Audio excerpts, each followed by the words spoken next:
Assalamualaikum warahmatullahi wabarakatuh. Perkenalkan, nama saya Ahmad Basofi Riswanto.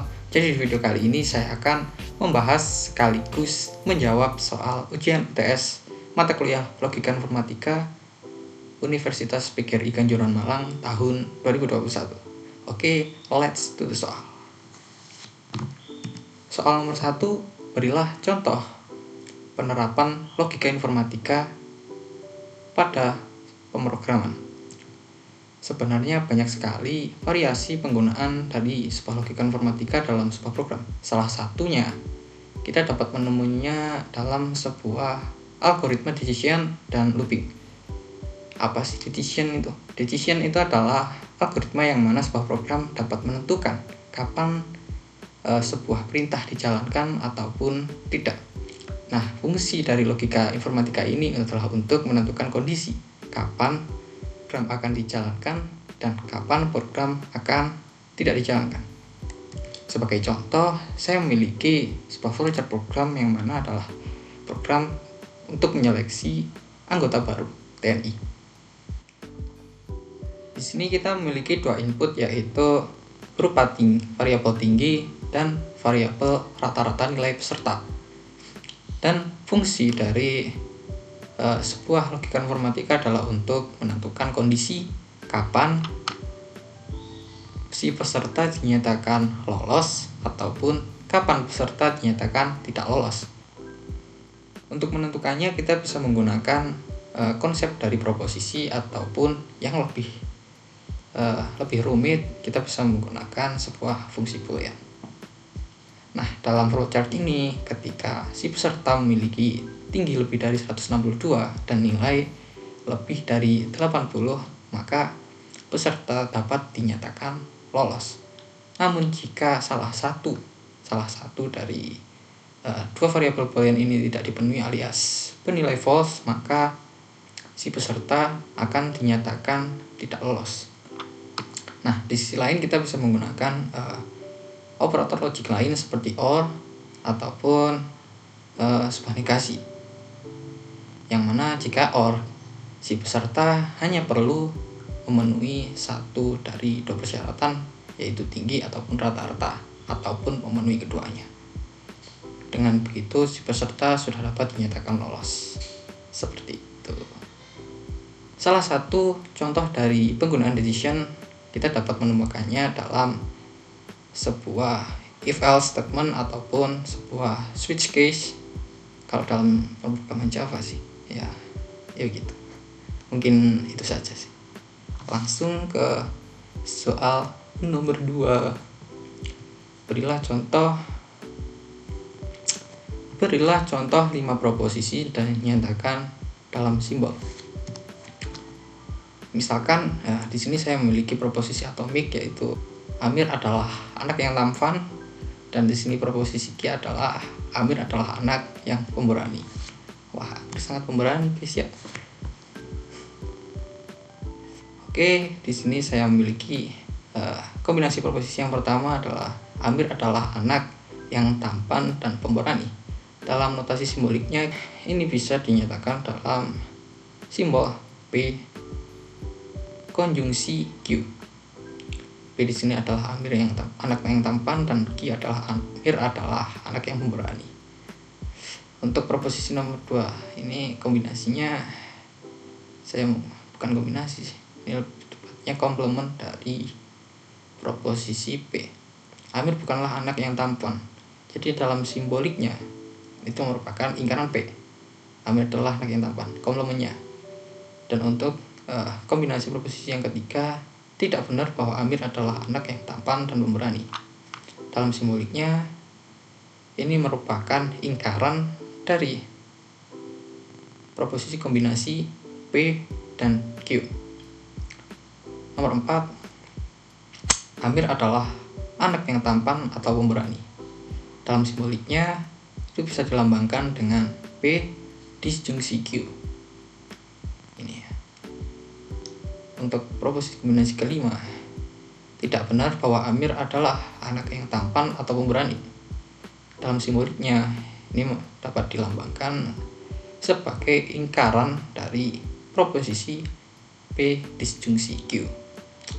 Begitu saja. Next, nomor 3. Apa yang dimaksud dengan konjungsi, disjungsi, dan ingkaran? Dan sertakan contohnya. Konjungsi adalah salah satu operator logik yang mana jika sebuah proposisi atomik atau proposisi tunggal dikombinasikan dengan operator ini akan menghasilkan nilai false atau salah jika salah satu dari kedua proposisi tersebut bernilai salah. Dan sebaliknya akan bernilai benar jika nilai dari kedua proposisi yang dikombinasikan nilai benar. Konjungsi dapat disimbolkan sebagai V terbalik kayak ini. Dan dibaca N atau dan. Contoh dari sebuah kombinasi proposisi yang menggunakan operator ini adalah Indra adalah seorang guru dan petani. Di sini dapat dilambangkan sebagai proposisi P konjungsi Q, yang mana P sebagai Indra adalah seorang guru dan Q sebagai Indra adalah seorang petani. Yes. Selanjutnya, disjungsi adalah salah satu operator logik yang akan menghasilkan nilai true jika salah satu dari kedua proposisi atomik yang dikombinasikan bernilai true atau benar, dan akan bernilai salah jika kedua proposisi tersebut bernilai false atau salah. Disjungsi disimbolkan sebagai ini V, kayak V ya, dibaca or atau Di sini sebagai contoh saya memiliki proposisi, yaitu pemenang undian dapat mendapatkan hadiah berupa barang atau uang tunai, yang mana ini dapat disimbolkan dalam notasi simbolik yaitu P disjungsi Q, yang mana P adalah pemenang dapat mendapat hadiah berupa barang dan Q adalah pemenang dapat mendapat hadiah berupa uang tunai. Seperti itu. Next, ingkaran atau negasi. Ingkaran atau negasi merupakan salah satu operator logik yang akan menghasilkan komplement dari proposisi yang dioperasikan dengan operator ini. Negasi dapat disimbolkan sebagai apa ini? Keluar. Dibaca tidak atau bukan. Nah, sebagai contoh, saya di sini memiliki proposisi P, yaitu Andi pergi ke sekolah. Kalau kita negasikan akan menjadi Andi tidak pergi ke sekolah. Dalam simbolnya adalah ingkaran P. Mungkin itu saja untuk nomor 3. Lanjut ke soal nomor 4. Tentukan tabel kebenaran proposisi di bawah ini. Proposisi yang pertama, Soeharto adalah Presiden Republik Indonesia yang keempat. Proposisi kedua, Joko Widodo berasal dari Solo. Proposisi ketiga, Semarang adalah ibu kota Jawa Tengah. Di sini saya misalkan Soeharto adalah Presiden RI yang keempat sebagai proposisi P. Dan Joko Widodo berasal dari Solo adalah proposisi Q. Wah, salah tulis nih. Seharusnya Q ya nih. Maaf, keburu ini soalnya. Untuk proposisi Semarang adalah ibu kota Jawa Tengah, saya simbolkan sebagai proposisi A. Untuk tabel kebenaran di sini untuk jumlah kemungkinan kita menggunakan rumus yaitu 2 pangkat N, yang mana 2 merupakan jumlah nilai dari sebuah nilai boolean yaitu adalah true dan false. Dan untuk N itu adalah jumlah proposisi yang akan dikombinasikan. Karena di sini kita memiliki 3 buah proposisi, maka untuk menentukan jumlah kemungkinan yang mungkin terjadi, di sini kita menggunakan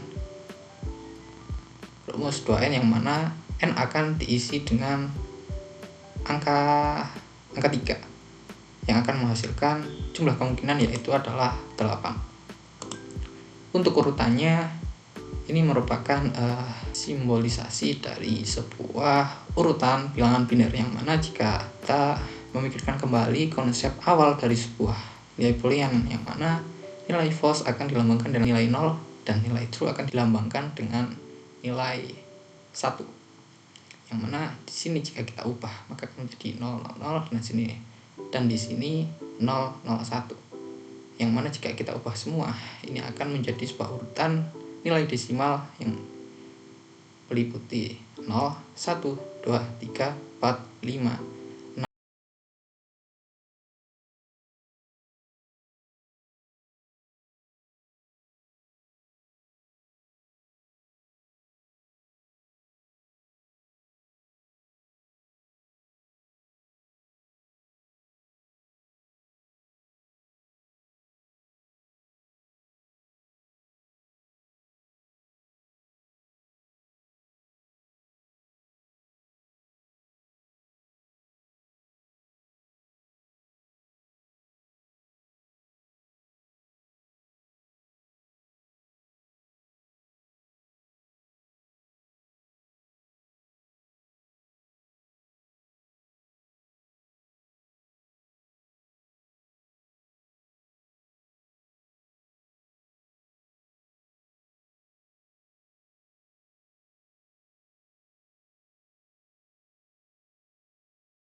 True dan false akan menghasilkan false karena kita kembali lagi ke si pengertian konjungsi, yang mana jika salah satu proposisi yang dikombinasikan bernilai false maka akan menghasilkan nilai false. Nah, seperti itu ya. Lanjut. Di sini selanjutnya ada kombinasi dari lingkaran Q dan R menggunakan operator konjungsi. Nilai pertama merupakan kombinasi dari false dan mana ya? Mumet saya bacanya. Yang bikin mumet. Kombinasi dari false dan true yang akan menghasilkan false tentunya. Lanjut dengan true dan false akan menghasilkan false juga, dan di sini true dan true menghasilkan true. Seterusnya nggak akan saya baca semua ya, pusing nanti saya ini. Selanjutnya di sini ada kombinasi P dan R menggunakan operator disjungsi atau OR, yang mana jika salah satu true maka hasilnya akan bernilai true juga. Di sini P dan R ya, P dan R. Karena di sini true semua, hasilnya akan true. True dan false, true false, true dan false, true,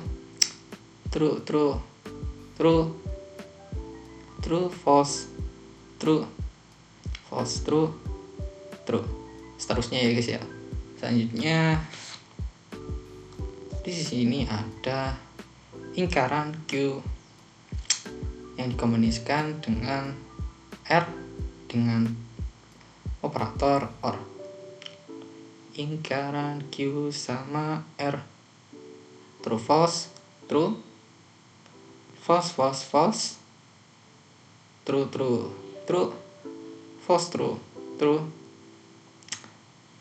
false, true, dan seterusnya. Kemudian di sini ada lagi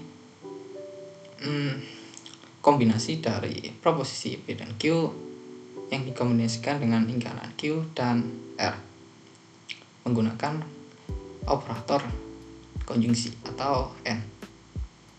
P dan Q, QR, true false bernilai false, true false, false lagi, false true, false lagi, false true, false, dan semuanya false. Selanjutnya di sini ada kombinasi proposisi dari proposisi P atau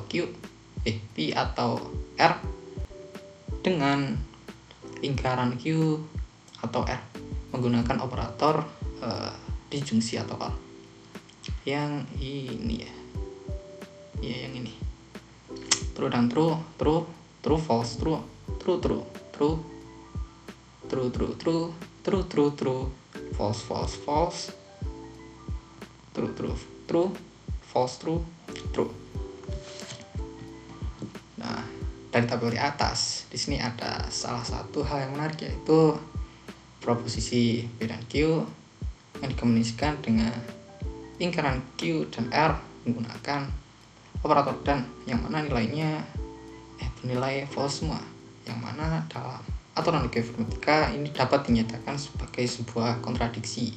Artinya yang mana apapun nilai dari proposisi P, Q, dan R, maka kombinasi proposisi ini akan selalu menghasilkan nilai false. Mungkin itu saja pembahasan soal UTS logika informatika dari saya. Mungkin jika ada kesalahan ataupun kekurangan, saya mohon maaf yang sebesar-besarnya. Wabillahi taufiq wal hidayah. Wassalamualaikum warahmatullahi wabarakatuh.